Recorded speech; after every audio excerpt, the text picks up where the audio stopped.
All right, let's jump right in. Today we're taking a deep dive into epidemic typhus. Ooh, typhus. Now that's a fascinating one. It is. It's one of those diseases that's had a huge impact on history. Mm-hmm. But you don't always hear a lot about it. Right. It's kind of lurking in the shadows of, well, the Black Death and all those other big pandemics. Exactly. But if you're, like, let's say, a filmmaker working on a period piece, and you want to get the details right, you can't just focus on the battles and the costumes. Diseases like typhus, they played a huge role. Absolutely. They shaped societies, influenced the outcomes of wars. It's incredible. Totally. So we're going to uncover all that today, and we've got some amazing resources to help us. Microbiology, the CDC. The CDC, always a good source. And this really cool visual tool called Microbe Canvas. Oh, I've heard of that. Have you used it? I have. It's great for actually seeing what these little microbes look like. Yeah. So we're going to use all of these to figure out how typhus spread, why it was so devastating, and even its connection to, get this, flying squirrels. Flying squirrels. Now, that's a twist I wasn't expecting. But before we get to those furry little carriers, let's take a step back in time. Okay. Time travel it is. Where are we headed? Imagine a world before antibiotics. Okay, no antibiotics. Got it. Hygiene practices, well, let's just say they weren't quite up to today's standards. Yeah, I'm starting to get the picture. Not a great time to get sick. Definitely not. Yeah. And that's where typhus really thrived. One of the best ways to understand this disease, to really grasp its essence, is to look at its old names. Oh, like what? Camp fever. Yeah. Jail fever, even ship fever at one point. Just those names tell you something. They definitely paint a vivid picture. Crowded conditions, poor sanitation, all the ingredients for a typhus outbreak. Exactly. It wasn't just a random illness. It was a disease of poverty, war, disaster, anything that led to overcrowding and poor hygiene. So those historical names are like clues. They tell us about the conditions that allowed typhus to flourish. So we know it was a big problem back then. Yeah. But what about today? Is it still around? Well, it's much less common in developed countries, thankfully. Makes sense. We've got better sanitation, better healthcare. Right. But it's a mistake to think it's completely gone. The CDC says it's still found in some parts of the world, particularly in places where, poverty is a big issue and access to healthcare is limited. So it's a reminder that even though we've made progress, typhus is still a threat.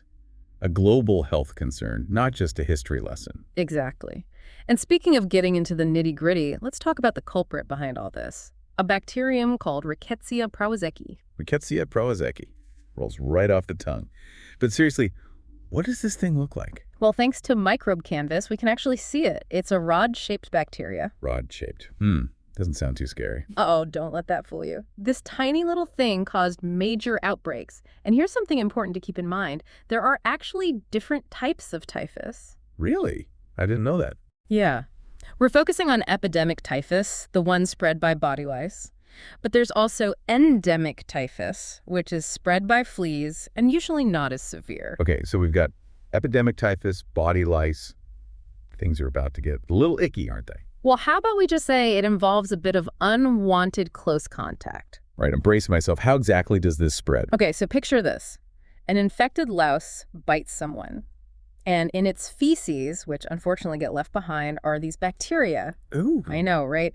And then, of course, that bite itches like crazy. So the person scratches and unknowingly rubs those infected feces into their bloodstream. Okay, I'm definitely going to be itching for the rest of this deep dive. Yeah. But I get it. So it's not the bite itself that's the main problem. It's what gets into the wound afterward. Exactly. And again, this goes back to those historical names, camp fever, jail fever. Those conditions were perfect breeding grounds for lice, and that's how typhus would just explode through these populations. It's all connected. All right, so we've got this nasty bacteria spreading through lice, thriving in crowded conditions. Now, what actually happens to someone who gets infected? What are the symptoms of typhus? Well, it starts off like a really bad flu. You get fever, chills, headaches. Okay, it sounds pretty standard so far. But then you add in a cough, rapid breathing, body aches. You feel absolutely miserable. So, like the flu, but times 10. More like times 100. Because after about 5 days, a rash starts to develop. And this rash, it spreads all over your body. And here's the really scary part. If it's not treated, typhus has a fatality rate of around 40%. 40%? That's incredibly high.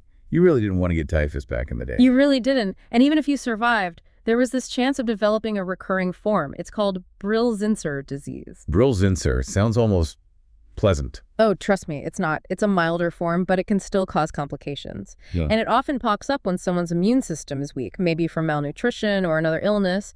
Basically, the typhus bacteria can hide out in your body and reactivate later on. That's a little unsettling. So even if you survive typhus, it wasn't necessarily over. Wow. Okay, so what kind of long-term complications are we talking about here? What kind of damage can this disease do? Well, typhus can affect different organs. It can cause myocarditis, which is inflammation of the heart muscle. It can even lead to encephalitis, inflammation of the brain. And in severe cases, it can cause septic shock. Those are some serious complications. It makes you realize typhus wasn't just about surviving the initial infection.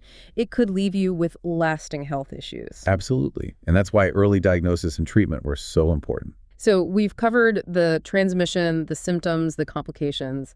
It's a pretty grim picture, but I'm also curious about its impact on history. Are there any specific examples of how typhus outbreaks shaped events? Oh, absolutely. One of the most chilling examples is the Nazi concentration camps during World War II. Right. Those conditions must have been a breeding ground for disease. They were. Overcrowding, malnutrition, lack of hygiene. It was a recipe for disaster, and typhus was a major killer in the camps. It added another layer of suffering to an already horrific situation. It's heartbreaking to think about, and it really highlights how neglecting public health, especially during conflict or crisis, can have such devastating consequences. Absolutely. And to bring it even closer to home, many people might not know that Anne Frank actually died of typhus. Wow, I didn't know that. Yeah, she died in the Bergen-Belsen camp in 1945. Her story really puts a human face on this disease. It's a reminder that typhus isn't just some abstract historical event. It had a real impact on individual lives. And it continues to do so, even today. You're absolutely right. While we might think of typhus as a disease of the past, it's still a threat in certain parts of the world. You know, when we started, I thought we were going to be talking mostly about history. But it's clear that typhus is still relevant today. And speaking of modern relevance, you mentioned flying squirrels earlier. I'm still really curious about that connection. Oh, yes. The flying squirrels. Well, you might be surprised to learn that these cute, seemingly harmless creatures can actually carry Rickettsia prowazekii. They act as a reservoir for the bacteria, and sometimes it can spill over into the human population. Wow, who knew? It just goes to show that even the most unexpected creatures can play a role in disease transmission. Exactly. And that's why understanding typhus, its history, its biology, how it's relevant today, is so important. It's a reminder that we can't afford to be complacent. So, where do we go from here? We've covered a lot of ground lice-infested clothes, flying squirrel reservoirs, the works. What else is there to uncover about this fascinating and, frankly, terrifying disease? Well, we've talked about the bad news, but there is good news too. Scientists have made some incredible strides in fighting typhus. They've developed vaccines and treatments. That's reassuring. I'm eager to learn more about those breakthroughs. We'll definitely dive into that, and we'll also talk about what people can do to prevent getting typhus in the first place. Stay tuned. You know, amidst all the grim stuff we've been talking about, the outbreaks, the lice, there's also this amazing story of, like, human resilience and scientific ingenuity, people fighting back against this disease. That's a good point. We've talked about how devastating typhus can be, but what about the people who actually figured out how to fight it? The scientists, the researchers. Right. They're the real heroes here. Like, remember how we mentioned that Rickettsia prowazekii was identified back in 1916? Yeah, by Enrique de Rocha Lima. Exactly. That was huge. A real turning point. It's amazing how one discovery can change everything. Totally. And then just a few years later, in 1930, Rudolf Weigel developed a vaccine. Oh, wow, a vaccine that early. Yeah, but the method he used was a little, let's say, unconventional. Unconventional how? He made it by grinding up the insides of infected lice. Whoa, hold on. Grinding up lice. That's intense. I know, right? I'm talking about a risky job. But, you know, desperate times. Desperate measures. Exactly. It was a big step forward, even if it was a little gross. Thankfully, a safer method using egg yolks was developed a few years later. Oh, thank goodness for egg yolks. Yeah. So from grinding up lice to using egg yolks. Yep. That's quite the journey. Science, always finding a way. And of course, we can't forget about the big game changer antibiotics. Right. Antibiotics revolutionize how we treat so many diseases. Absolutely. And remember that scary 40% fatality rate we talked about? Yeah. With antibiotics, that number drops drastically, like almost to zero if treatment starts early enough. Wow. That's incredible. Antibiotics really are lifesavers. They really are. Right. But as important as treatment is, we can't forget about prevention. Okay, so let's talk about that. What can someone do to avoid getting typhus in the first place? Well, it all comes down to breaking the chain of transmission. And remember, that chain involves those pesky lice. So good hygiene is key.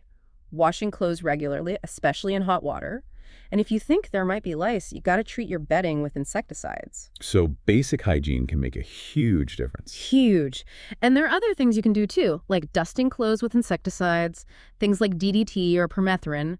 Those can kill lice and their eggs. Good to know. But what about those flying squirrels? Anything we can do to, minimize the risk there? Well, direct transmission from flying squirrels is pretty rare, but it's always smart to avoid contact with wild animals just to be safe. Admire them from afar. No cuddling the squirrels, got it. This has been fascinating. We've gone from historical epidemics to, the nitty-gritty details of lice and even flying squirrels. It's been quite the deep dive. It really shows how science can take us down some unexpected paths. And in the case of typhus, those paths have led to some incredible achievements. It's inspiring to see how far we've come in understanding and fighting this disease. But it's also a reminder that we can't get complacent. Exactly. There's still so much to learn, and we need to keep investing in research, public health, global cooperation, all of that. We can't let diseases like typhus make a comeback. Well said. So anything else we should cover before we wrap up this exploration of typhus? There's one thing we haven't really touched on yet, the psychological impact. Oh, that's interesting. I hadn't really thought about that. Right. Imagine living back then, before anyone even knew what caused typhus. The fear, the uncertainty, it must have been terrifying. Yeah, you're right. We focus a lot on the scientific side, but the human side of it is just as important. Exactly. Diseases don't just impact our physical health, they affect us mentally and emotionally too. It's all connected. I'm glad you brought that up. Mm-hmm. It adds a whole new dimension to our understanding of typhus. It really does. And maybe it's a good way to transition into our final thoughts on this complex and fascinating disease. Welcome back to our deep dive into epidemic typhus. It's amazing how much we've learned about this disease, the history, the biology, how it's affected people throughout time. We've covered it all. We really have. From lice-infested clothes to those flying squirrel reservoirs, it's been quite a journey. It has. But as we wrap things up here, I'm wondering if you could kind of sum it all up for us. What are the key takeaways our listeners should remember about typhus? You got it. Well, I think the biggest takeaway is how interconnected everything is. Science, history, public health, they all play a role in this story. It's true. We've seen how scientific discoveries have led to breakthroughs in understanding and treating typhus. Exactly. Identifying the bacterium, developing vaccines and antibiotics. Science has made a huge difference in how we deal with this disease. But as we discussed, typhus isn't just a thing of the past. It's still a threat in certain parts of the world. Right.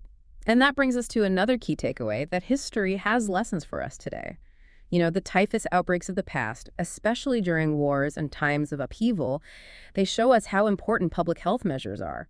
Sanitation, access to healthcare, these things are crucial. Yeah, it's a stark reminder that neglecting public health can have really serious consequences. Absolutely. And in today's world, with issues like climate change and global migration, these lessons are even more relevant. It's a global issue, that's for sure. It is. So as we end our deep dive into typhus, I want to leave you with this thought. Typhus, this disease that's been around for centuries, is a reminder that we can't be complacent. We have to stay vigilant, keep investing in public health, and support scientific research, to make sure we're prepared for whatever comes our way. Well said. It's a call to action for all of us, to be aware, to be informed, and to do our part in keeping our communities and the world healthy. And who knows, maybe this deep dive has sparked a new interest in some of you out there. Maybe you'll dig deeper into the history of typhus or explore the world of microbiology. The possibilities are endless. That's the beauty of a deep dive. It opens your mind to new ideas and encourages you to keep learning. And on that note, we'll wrap up our exploration of epidemic typhus. Thanks for joining us on this journey. Until next time, stay curious.